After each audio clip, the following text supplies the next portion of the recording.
पुस्तक अभिवाचनाच्या कार्यक्रमात सादर करत आहोत पद्मविभूषण प्राप्त शिवशाहीर बाबासाहेब पुरंदरे लिखित राजा शिवछत्रपती या पुस्तकाचा अभिवाचन. ऐकूया या पुस्तकाच्या पूर्वार्धाचा भाग 81. अभिवाचक जयंत ठोंबरे.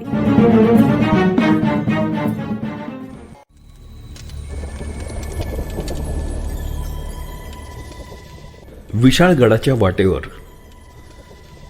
पन्हाळगडाखाली जव्हारचे सैनिक इतक्या बेमालूमपणे गाफील झाले होते की ते त्यांच्याही ध्यानात येत नव्हते.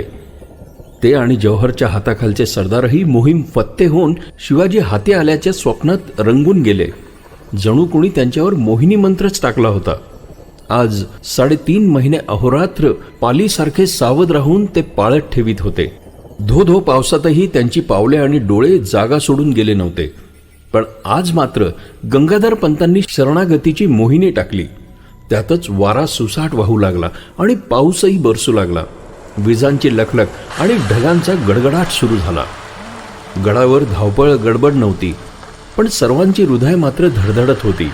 गडाच्या नित्याच्या बंदोबस्तात थोडीही ढिलाई नव्हती, उलट अधिकच दक्षता होती. कारण गडाची जोखीम सर्वस्वी मावळ्यांच्या शिरावर आली होती. महाराज अर्ध्या एक घटकेने गडावरून जाणार होते. सर्वांची तयारी झाली होती. 600 हत्यारबंद मावळे अंधारात भूतांसारखे गप्प पण महाराजांची वाट पाहत बसले होते. आता महालात महाराज निघण्याच्या तयारीत होते. महाराजांनी अंतःकरणपूर्वक जगदंबेचं स्मरण केलं. जणू काही तुळजाभवानीला ते म्हणत होते, आई साहेब, तुमच्या कौला वेगळे आम्ही कधीही वागलो नाही, वागतही नाही. तुमच्या मर्जी वाचून सर्व व्यर्थ आहे. आशीर्वाद असो द्यावा. आम्ही निघालो. उदयोस्तु उदयोस्तु. महाराज निघण्याकरता वळले. त्र्यंबकपंत चिंताव्यग्र मनाने उभे होते. महाराज त्यांना म्हणाले, त्र्यंबकपंत, आम्ही निघालो. गड सांभाळा. सर्व वातावरण अतिशय गंभीर होते. महाराज एक महादिव्य करण्यासाठी निघालेले पाहून पन्हाळगडच्या तटाबुर्जांचे चिरेही सद्गदित झाले होते. काळोखातून मोक्या मनाने ते महाराजांना जणू म्हणत होते की राजा, तू गडाची चिंता करू नकोस. आम्ही फार पक्के आहोत.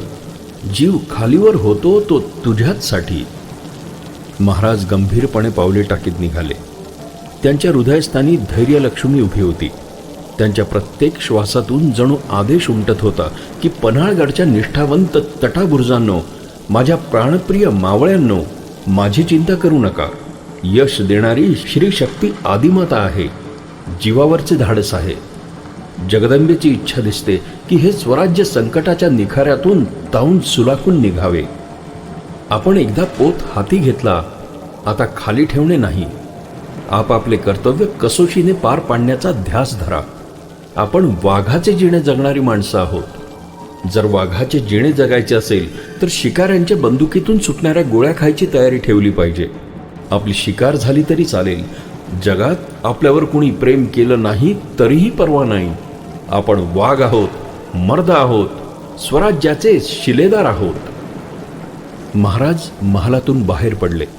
महाराजांबरोबर कोणी जोखीमीचे वडीलधारे माणूस कोण जाणार होते? जोखीमीचे तर सर्वच होते, 600 जण. पण वडीलधारे आणि हक्काने महाराजांना सांगणारे होते ना, कोण? बाजीप्रभू देशपांडे. अशा अवघड वक्ताला बाजीच हवेत.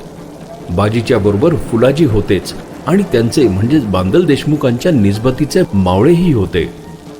महाराजांसाठी एक पालखी तयार केलेली होती.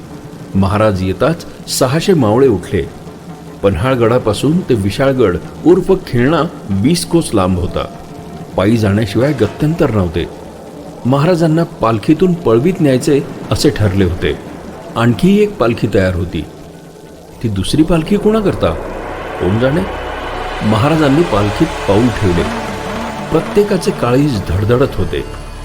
पन्हाळगड देवाला साकडे घालीत होता की पार्वती परमेश्वरा, आमचा राजा निघाला. आता तुम्हीच त्याच्या बोटांना धरून त्याला घेऊन जा. सुखरूप पोचवा. डाव्या पापण्यांनो लवलवू नका. वळचणीच्या पालींनो चुकचुकू नका. अपशकुनी रानपाखरांनो फडफडू नका. आमचे महाराज निघाले. मावळ्यांनी पालखी उचलली. बाजीप्रभू निघाले, मावळे निघाले, ती रिकामी दुसरी पालखीही. पाऊस पडत होता, वारा अधिकाधिक फोफावत होता.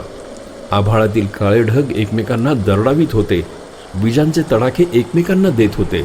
आभाळात भाऊबंदकी माजली होती. गडद काळोखाचे साम्राज्य होते. पौर्णिमेच्या पूर्ण चंद्राच्या हातात काहीही सत्ता नव्हती. अगदी पुढे वाटाड्याचे हेर चालले होते. मागोमाग सर्वजण अंधार पोखरीत चालले होते. सांगातीत दिवा नव्हता, दिवटी नव्हती, मशाल हिलाल काहीही नव्हते.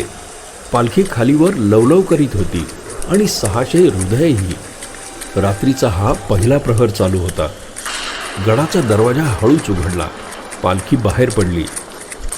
चैत्री पाडव्याला 2 मार्च 1660 रोजी महाराज पन्हाळ्यावर आले होते. त्यानंतर आज 12 जुलै 1660 पुरेपूर 4.25 महिन्यानंतर ते गडातून बाहेर पडत होते. दरवाजा मागे पडला. हेरांच्या मागोमाग मंडळी चालली होती. किती गुपचूप, किती जपून, किती सावकाश आणि किती झपझप. अंधारामुळे काहीच दिसत नव्हते, पण हेर अचूक चालले होते. पाऊस आणि सोसाट्याचे वादळ चालूच होते. विजांच्या चमचमाटामुळे सर्वांच्या काळजात धस्स होई. भीती वाटे, या लख्ख उजेडात शत्रूने आपणास पाहिले तर.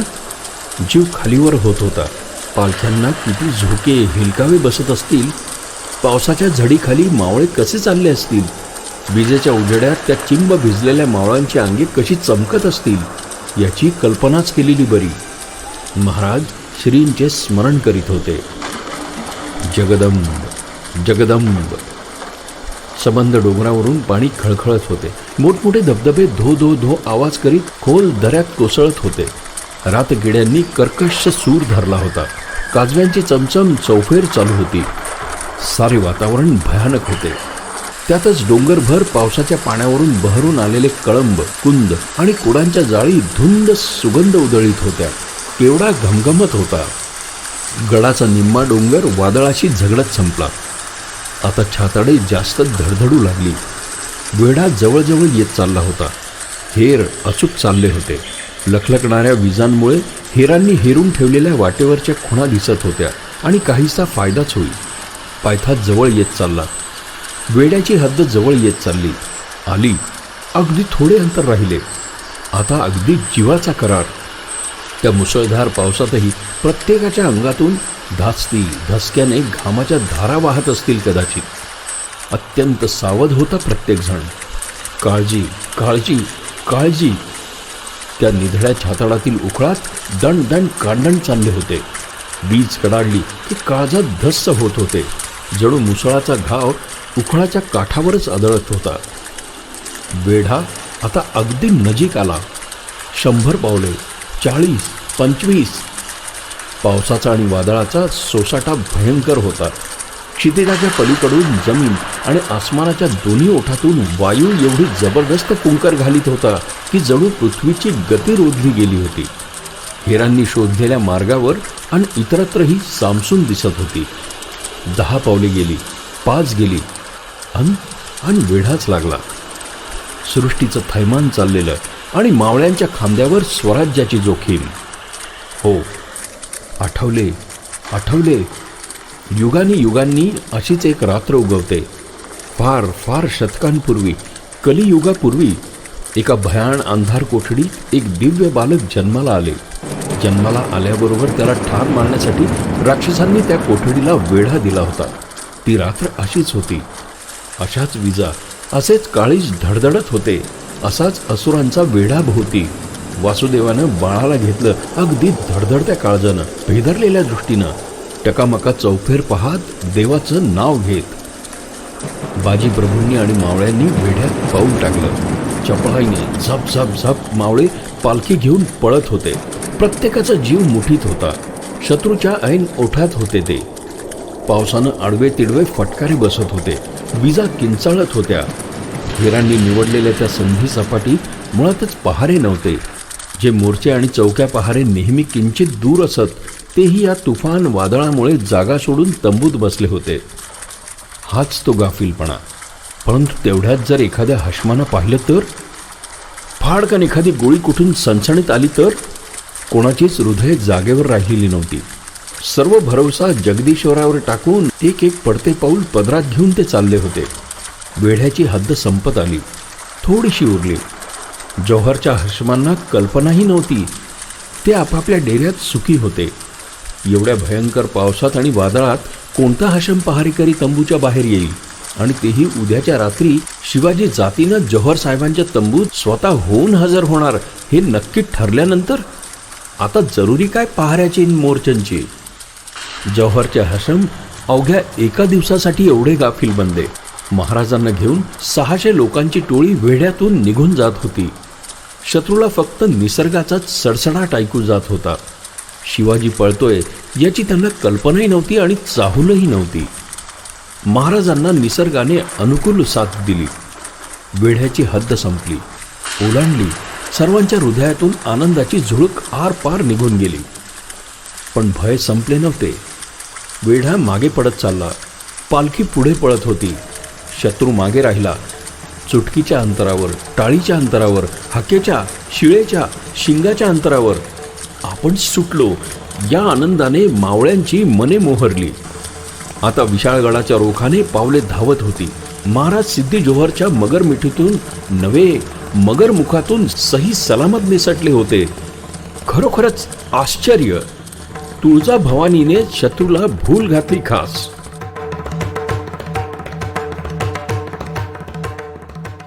श्रोते हो, पुस्तक अभिवाचनाच्या कार्यक्रमात पद्मविभूषण शिवशाहीर बाबासाहेब पुरंदरे लिखित राजा शिवछत्रपती या पुस्तकातल्या पूर्वार्धाचा भाग 81वा आज आपण ऐकलात.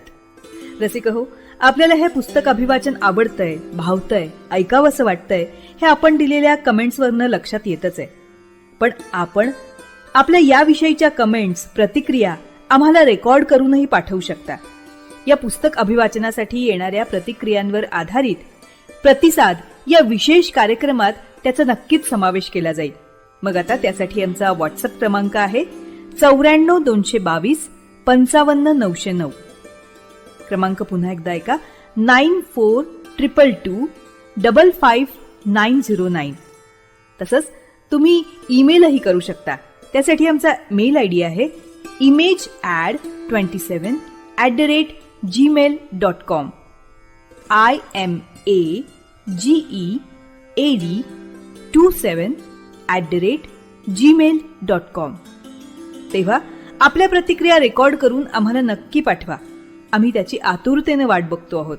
आणि आता जाता जाता रेडिओ जयंतचे दर्जेदार कार्यक्रम ऐकण्यासाठी, त्याचं वेळोवेळी नोटिफिकेशन मिळवण्यासाठी रेडिओ जयंत लाईक करा, शेअर करा. आणि हो, रेडिओ जयंतच्या या यूट्यूब चॅनलचं सबस्क्रिप्शन फ्री आहे. तेव्हा लगेचच रेडिओ जयंतला सबस्क्राईब करा.